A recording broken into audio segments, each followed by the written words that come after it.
શ્રી પ્રતાપરુદ્ર હનુમાનજી મહારાજના સાનિધ્યમાં અને દત્ત પરંપરામાં પ્રગટેલ તમામ ચેતનાઓનું પ્રગટ સ્વરૂપ એવા ભગવાન ઔદુંબરની છત્રછાયામાં અવધૂતિ આનંદના પારાયણના માધ્યમથી અવધૂતિ ગંગામાં માનસી સ્નાન કરવા માટે અત્રે ઉપસ્થિત સર્વે ભક્તોના હૃદયમાં બિરાજેલા ગુરુ મહારાજના ચરણમાં પ્રણામ. ભજન નંબર 160. અહીંયાથી છે ને હવે અવળવાણીના ભજનો શરૂ થાય છે. 160, 161, 162 અને 163 આ અવળવાણીના ભજનો છે. અવળવાણીના એટલે કેવા ખબર છે? તમે સીધો અર્થ કરો ને તો તમને લાગે કે આ બાપજી આવું લખે છે, પણ એનો ગૂઢાર્થ બહુ ખતરનાક હોય, એકદમ ગજબ. બહારથી તમે અર્થ સીધો એનો કરવા જાઓ ને તો તમે ગૂંચવાડામાં પડી જાઓ કે આવો અર્થ થતો હશે કંઈ કોઈ દાડો. કેવું પેલો એક મહાભારતમાં એક શ્લોક આવે છે કે કેશવમ પતિતમ દ્રષ્ટવા હર્ષ નિર્ભર પાંડવાહા. કેશવ એટલે શ્રી કૃષ્ણ પડી ગયા, પતિતો દ્રષ્ટવા હર્ષ નિર્ભર પાંડવા, પાંડવો ખુશ થઈ ગયા. અને કૌરવાહા હૃદયામાસ, હા હા કેશવ કેશવ, અને કૌરવો રડવા માંડ્યા, હે કેશવ કરીને. આવું બને? કૃષ્ણ ભગવાન પડી ગયા તો પાંડવો નાચવા માંડે ઊભા થઈને, અને કૌરવો રડવા માંડ્યા. આવો શ્લોક છે. હવે આ શ્લોક આવો, પણ એને તમે કેશવનો અર્થ શું થાય ખબર છે? કે અને સવ, આ ખાલી છૂટું પાડવું પડે. શ્લોક એનો એ જ, કે એટલે પાણી અને સવ એટલે મળદું. મળદું હતું તે પાણીમાં પડ્યું તો પાંડવો એટલે એ બધા બગલા જે મળદું ખાનારા હોય ને તે ખુશ થઈ ગયા, નાચવા માંડ્યા, હા હા મળદું આવ્યું છે, એટલા દાડા પેટ ભરાશે. અને કૌરવ એટલે કાગડા, મળદું પાણી પડી જાય તો કાગડા ભૂખ્યા રહે એટલે રડવા માંડ્યા, હે કેશવ હે કેશવ હે કેશવ. આવો અર્થ થાય. આને અવળવાણીનું ભજન કહેવાય. પેલો અવળવાણીનો એક પેલો દોહરો પણ છે ને, પાપ કરે પૈસો મળે, પાપ કરે સુખ ચેન, પાપ કરે સબ કુછ મિલે, इसलिए પાપ કરો દિન રહેન. કબીરજી આ લખ્યું છે. પાપ કરે સુખ ઉપજે, પાપ કરે મિલે ચેન, પાપ કરે સબ કુછ મિલે, એટલે પાપ કરો દિન રહેન. આવું લખ્યું છે. પણ અહીંયા છે ને પા અને પ એ બે છૂટા પાડી દેવાના. પા એટલે ચરણ, પા પકડે, પકડે એટલે પગ પકડે ને ગુરુના તો સુખ મળે, પાપ પકડે તો સુખ મિલે, પાપ પકડે તો મિલે ચેન. ભગવાન ગુરુ મહારાજના ચરણ પકડો તો મિલે સબકુછ, એટલે પાપ ગુરુ મહારાજના ચરણ પકડો દિવસ રાત. ખાલી શબ્દ છૂટો પાડ્યો, પાપ જોડે લખાય તો પા અને પની વચ્ચે જગ્યા પાડી દો, અને પને પેલાની જોડે જોઈન્ટ કરી દેવાનો. પા પકડે તો સુખ મિલે. કોના પા એટલે કોના પગ પકડવાના? ગુરુ મહારાજના પગ પકડો તો સુખ મળે. હવે એનો સીધો અર્થ આવો થાય, પા ગુરુ મહારાજના ચરણ પકડો તો સુખ મળે, પા પકડો તો મિલે ચેન, મોજ મળે. પા પકડો એમના, ચરણ પકડો તો સબ કુછ મિલે, इसलिए उनका પાપ પકડો દિન રહેન, રાત દિવસ એમના ચરણ પકડો. આ અવળવાણીના બધા શ્લોકો થયા. સીધો અર્થ કરો તો સમજણ જ ના પડે એવું છે આ ભજન.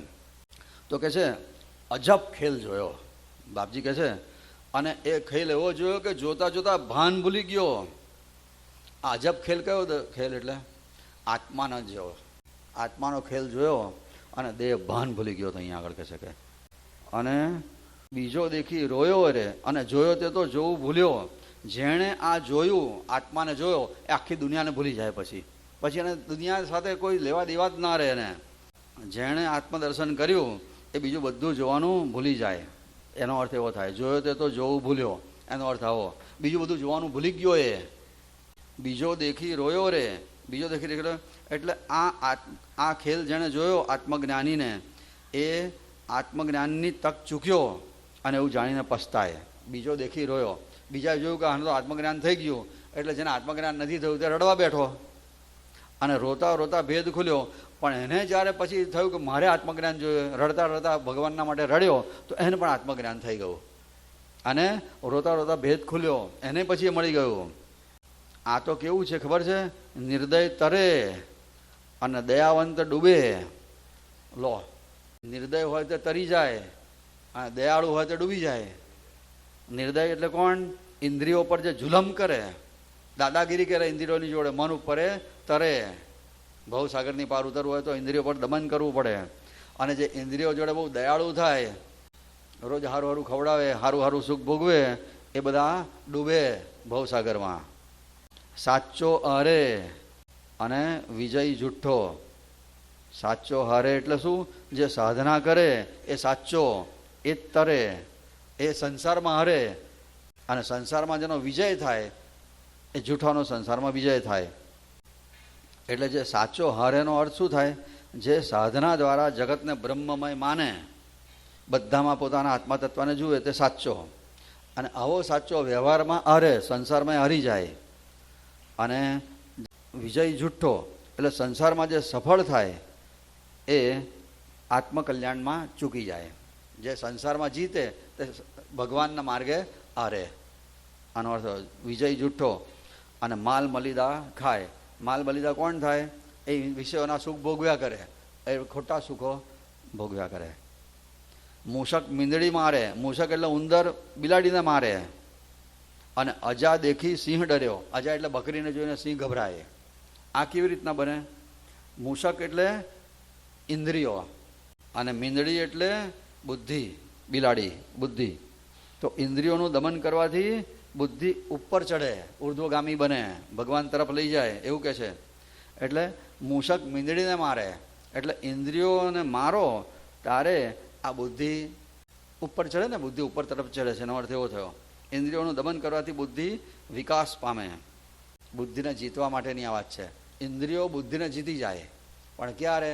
તમે એને મારો ત્યારે, ત્યાં સુધી નહીં. ઇન્દ્રિયોની ઉપર દમન કરવાથી એ બુદ્ધિને જીતી શકે. બાકી બુદ્ધિ ખરેખર મોટી કહેવાય. ઇન્દ્રિયો કરતાં બુદ્ધિનું સ્થાન ઘણું ઉપર, પણ ઇન્દ્રિયો પર દમન કરો તો બુદ્ધિને જીતાય એવું કહે છે. અજા દેખી સિંહ ડર્યો. અજા એટલે બકરી, બકરી એટલે માયા. તો અજા એટલે માયા અને સિંહ એટલે માયાપતિ આત્મા. જ્યારે આત્મા એટલે જીવ પોતે બ્રહ્મ છે, સિંહ છે, પણ આત્મજ્ઞાન ના થાય ત્યાં સુધી એ માયાથી બીએ. સિંહ એટલે કોણ? આત્મા. અને અજા એટલે માયા. આત્મજ્ઞાન ના થાય ને ત્યાં સુધી સિંહને માયાની બીક લાગે, એટલે આત્માને માયાની બીક લાગે. કુંવારી જણે વિવાહિત કન્યા. કુંવારી એટલે સ્વચ્છંદી બુદ્ધિ. કુંવારી કન્યા એટલે સ્વચ્છંદી બુદ્ધિ. અને એ કુંવારી બુદ્ધિમાં શું જાગે? આશા, તૃષ્ણા, વિષયો પ્રત્યેની લાલચ જાગે. એટલે કહે છે કુંવારી જણે, તેને સ્વચ્છંદી બુદ્ધિ છે, એમાં બધા સંસાર સુખ ભોગવવાની લાલચો જાગે. અને વિવાહિત વંધ્યારે. વિવાહિત એટલે જેની બુદ્ધિ ભગવાનમાં લાગી ગઈ છે ને એની વિવાહિત કહેવાય. અને વિવાહિત જેની બુદ્ધિ છે એ વંધ્યારે, અને સંસાર સુખ ભોગવવાની કોઈ ઈચ્છા જ ના થાય એ અર્થમાં એ વંધ્યારે એવું કહે છે. વિવાહિત જાણે વિવાહિત કન્યા. અને કરે ન કુળની વાત. કુળની વાત એટલે વિકાર વિષયોની વાતો એ કરે જ નહીં. જે બુદ્ધિ ભગવાનમાં લાગી ગઈ તે વંધ્યારે, એ બધી આ સંસારના વિષયોની એટલે કુળની વાતો એ કરે જ નહીં. પછી દેખી નપુસક દોડે રંભા. નપુસક એટલે બ્રહ્મ અને રંભા એટલે માયા. તો બ્રહ્મ નિષ્ક્રિય હોય, બ્રહ્મ કશું કરે નહીં. એટલે માયા એ બ્રહ્મના લીધે ચલિત થાય, એ કામ કરી શકે છે. એના વિના માયા, બ્રહ્મ વગર માયા ટકી શકે નહીં. તો કહે છે કે એ દેખી નપુસક દોડે રંભા. એટલે માયા છે ને બ્રહ્મની તરફ દોડે અને કરે દિવસની રાત. દિવસની રાત એટલે એ જે નથી તે દેખાડ્યા. માયાનું કામ શું? જે ભગવાન છે એને ઢાંકવાનું અને સંસાર નથી તે દેખાડવાનું. આવું કામ કરે. દિવસનો રાત કરે, રાતની દિવસ કરે. જે પાણીમાં અહીં દાઝ્યા એ જીવ આગે ઠરે. હવે પાણીમાં દાઝે અને આગમાં ઠંડક મળે. સીધી અર્થ એનો બહુ વાંકો થાય, પણ એનો અર્થ એવો થાય પાણીમાં જે જ્યાં એ પરમાત્માના વિયોગમાં ઠંડક પામ્યા. આનો અર્થ એવો થાય જે સંસારમાં જે દાઝ્યા વિષયો, એને ખબર પડી કે આ સંસારના સુખ આપણને દજાડે છે, આપણને આયુષ ખાઈ જાય છે, એ દાઝ્યા કહેવાય. આપણે પાણીમાં દાઝવાની જરૂર છે. વિષયો પાણી જેવા છે, એમાં આપણે દાઝ્યા તો ક્યાં ઠર્યા? આગે ઠર્યા. આગ એટલે પરમાત્માના વિયોગનો વિરહની વેદના, એને આગ કહેવાય. એમાં બહુ શાંતિ મળે છે પરમાત્માના વિરહમાં રડે. અને પછી યોગ નેવના પાણી મોભે ચડ્યા અને ઠર્યા અધ્ધર આકાશ. નેવના પાણી એટલે કુંડલીની. પાછું અહીંયા વાત આવી જો આ આવે થોડી વખત બાપજીની. આ નેવા કહેવાય અને આ મોભ કહેવાય, બરોબર ને? નેવા નીચે હોય તો નેવના પાણી, અહીંના પાણી મોભે ચડ્યા, છેક છાપરે ચડ્યા અને ઠર્યા અધ્ધર આકાશ. ઉપર જઈને સ્થિર થઈ ગયા. આ કુંડલીની એટલે જાગી ગઈ અહીંયાથી. આ નેવનું પાણી કહેવાય. અહીંયા નીચે નેવા પડે ને આપણે કહીએ તે. અને ચડ્યા અધ્ધર આકાશ, ઉપર જઈને સ્થિર થયા. અને વિના સરોવર કંજ ખીલ્યું. અહીંયા કહ્યું સહસ્ત્રદળ કમળ, આ જગ્યાએ આ કમળ આ કમળ ખીલ્યું. આ જ્યારે આ કુંડલીની ઉપર જાય ને ત્યારે આ કમળ બરાબર વિકસિત થાય, ખીલે. પણ પાણી વગરનું, આ સરોવર વગરનું આ કમળ છે. અહીંયા કોઈ સરોવર નથી, પણ આ કમળ છે. અને પાણી વગરના સરોવરમાં એ કમળ ખીલે છે. ક્યારે? આ નેવના પાણી મોભે ચડે તારે, આ કુંડલીની ઉપર જાય ત્યારે આ કમળ, સહસ્ત્રદળ કમળ ખીલે છે, એવું કહે છે. અને મહેકે અજબ સુવાસ, અને એની સુવાસ બહુ સુંદર હોય છે, એવી સરસ સુગંધ આવે એ વખતે. કુણપ કાને સૂંઘે, કુણપ એટલે મળદું, મળદું કાને સૂંઘે એટલે જે સાધના દ્વારા જેનો દેહાધ્યાસ શૂન્ય થઈ ગયો, પોતે દેહથી જુદો છે એને ખાતરી થઈ ગઈ, એ મળદું થઈ ગયું. અને કાને સૂંઘે એટલે શું? કે એ કાન દ્વારા ભગવાનના ગુણગાન સાંભળે.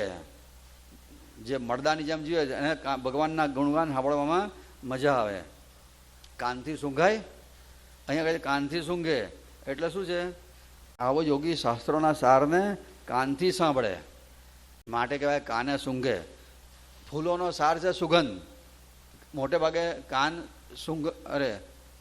કાને સૂંઘવો તો નસકોરું જોઈએ, પણ આ શાસ્ત્રોનો સાર કાનથી સાંભળવો લેવો પડે છે. એટલે કે કાને સૂંઘે. કોણ સૂંઘે?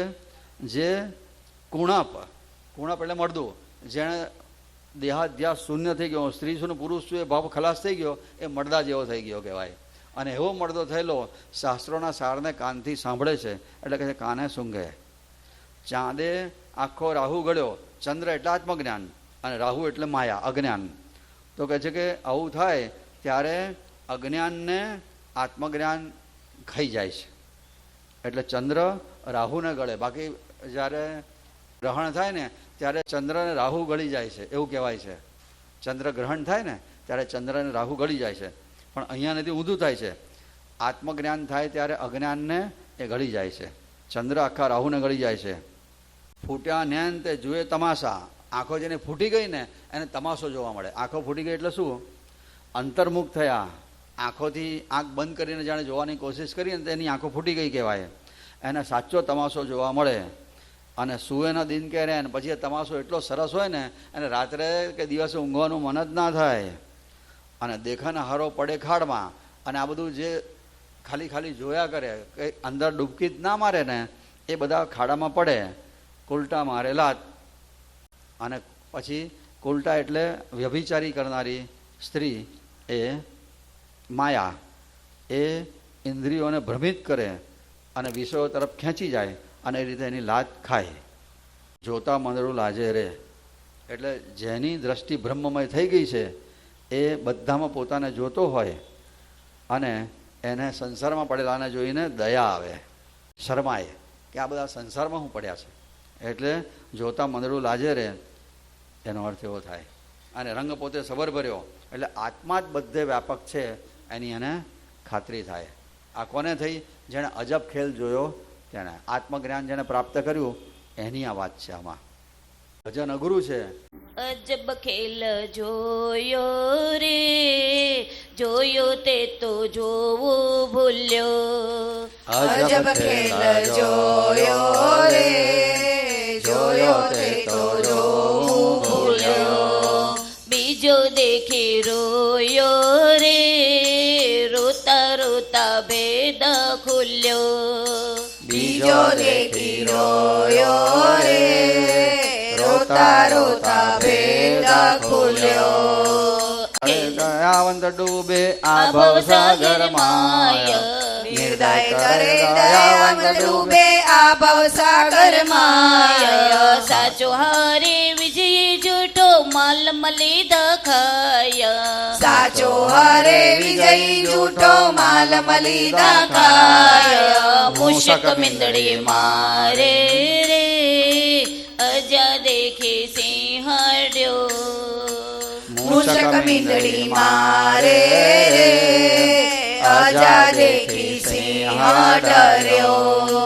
કુંવારી જણે વિવાહિત વંદ્યા કરીને કુળની જવાત કુંવારી જણે વિવાહિત વંદ્યા કરે ન કુળની વાત દેખે નપુસક દોડી રંભા કરે દિવસ ને રાત દેખી નપુસક દોડે રંભા કરે દિવસ ની રાત પાણીમાં હે દાજ્યો રે જીવતે તો આગે ઠર્યો પાણીમાં હે દાજ્યો રે જીવતે તો આગે ઠર્યો નેવના પાણી મો બેચડ્યા ને ઠળ્યા અતર આકાશ નેવના પાણી મોભે ચડે ઠર્યા અધર આકાશ વિના સરોવર કંજ ખીલ્યું તે તો મેં કે અજબ સુવાસ વિના સરોવર કંજ ખીલ્યું તે તો મેં કે અજબ સુવાસ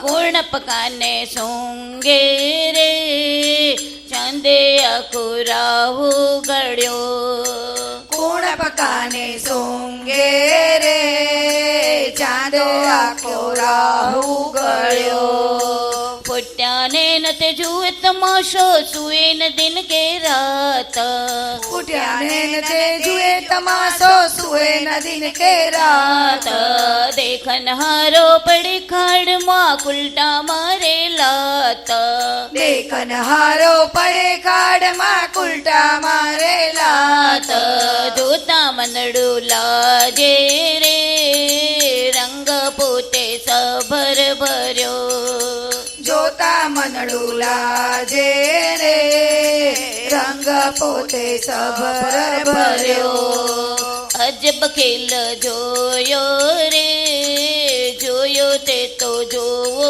ભૂલ્યો અજબ ખેલ જોયો રે જોયો તે તો જોવું ભૂલ્યો બીજો દેખે રોયો રે રોતા રોતા ભેદ ખુલ્યો બીજો દેખી રોયો રે રોતા રોતા ભેદ ખુલ્યો